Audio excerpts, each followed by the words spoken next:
Naveen very nice nice okay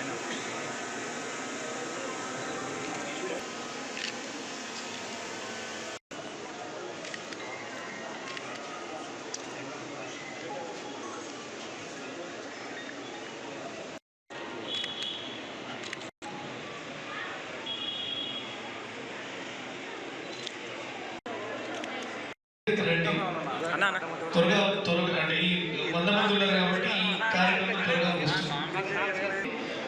ఆ తర్వాత బొల్గం అంజలి గౌడ్ రామ్నగర్ నుంచి, ఇందిరానగర్ నుంచి రాయపురం రంజిత్, జిందం శైలజ కాలకుంట్ల జిందం శైలజ, ఆ తర్వాత కొవేరి రేఖ సిద్దిపేట వారు కొవేరి రేఖ, సరితా కిరణ్ గౌడ్ శ్రీనివాస్ నగర్ నుంచి, సరితా కిరణ్ గౌడ్ మాధవి బచ్చాయిపల్లి నుంచి, దుర్గం మాధవి వారు మానే సూర్యకళ. అందరూ వేరే ఈ సైడ్ నుంచి రండి, రైట్ సైడ్. కొద్దిసేపు దయచేసి ఉండండి. మీ అందరికీ కూడా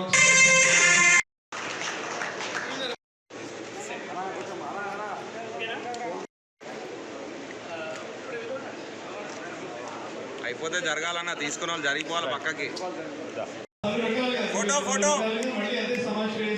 మొబైల్ కింద పెడతా ఒకసారి. ఓకే అమ్మా చెప్పండి అమ్మా.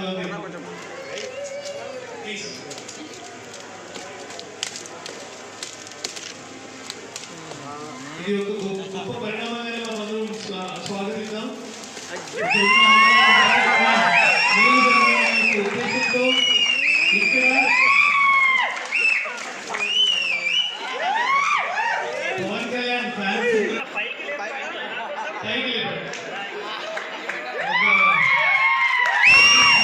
మొన్న జరిగిన సంక్రాంతి పోటీల్లో 10,000 మంది పాల్గొన్నారు ఆన్లైన్లో. కేవలం సిద్దిపేట కాన్స్టిట్యున్సీ నా మాట మీదకి అంతమంది వచ్చారు. దాంట్లో 133 మందికి బహుమతులు ఇవ్వడం జరిగింది. 33 నగదు బహుమతులు అయితే ఒక 100 కన్సోలేషన్ బహుమతులు ఇవ్వడం జరిగింది.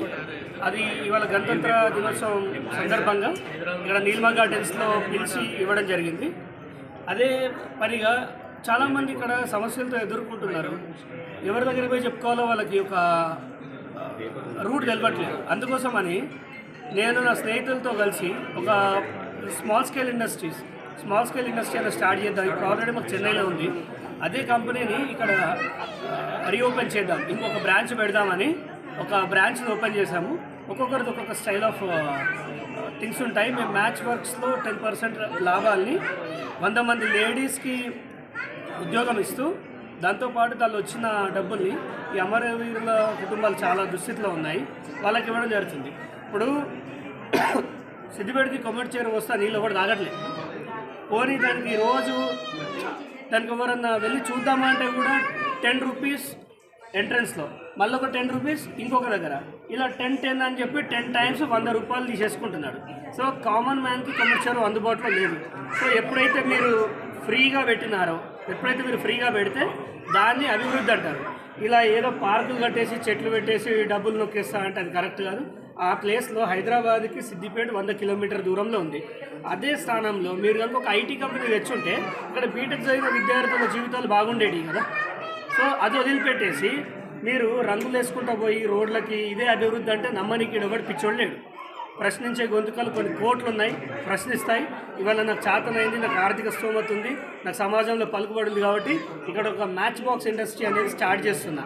ఆ మ్యాచ్ బాక్స్ ఇండస్ట్రీ ఎందుకు అంటే అది ఒకటే కాదు, అది కనుక కరెక్ట్గా నడిచి ఇక్కడ లోకల్ వాళ్ళ సపోర్ట్ ఉంటే అలాంటి 2-3 కంపెనీస్ పెడతాను. లో ఇన్కంలో హై ప్రాఫిట్ ఎలా చేయాలనేది ఇక్కడ వాళ్ళకి ఎడ్యుకేట్ చేద్దామనేది నా ఉద్దేశం.